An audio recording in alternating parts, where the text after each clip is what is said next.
Le président français achevait samedi en RDC une tournée dans 4 pays d'Afrique centrale, placée sous le signe du nouveau partenariat qu'il entend construire avec l'Afrique.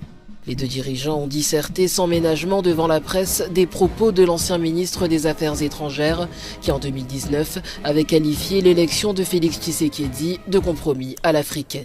Si Emmanuel Macron a attribué l'erreur diplomatique de Jean-Yves Le Drian à la presse française, Tshisekedi a lui exprimé son désaccord. Lui, il est officiel français. Oui, mais le compromis à l'africaine, c'est Le Drian, c'est pas la journaliste. C'est exact, mais ce compromis... Parce que j'estime le processus de Nairobi, ensuite il y a eu... Je reste dubitatif quant à la bonne foi de ceux qui nous ont agressés. Il n'y avait aucune raison, je le rappelle, qui justifiait cette agression, si ce n'est que des raisons économiques, mais propres au Rwanda, instigateur de cette agression. Maintenant, la question est de savoir est-ce que le Rwanda peut se passer de ce pillage systématique de la République démocratique du Congo qui date maintenant d'une vingtaine d'années. Et si c'est le cas, ça se vérifiera à travers ce processus.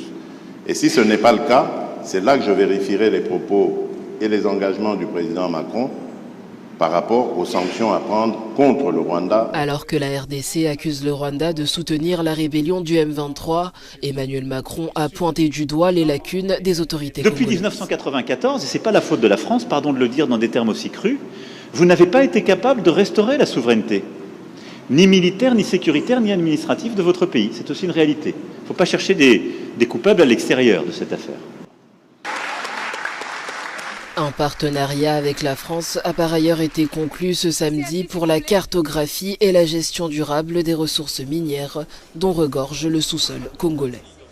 L'un et de l'autre, qu'est-ce que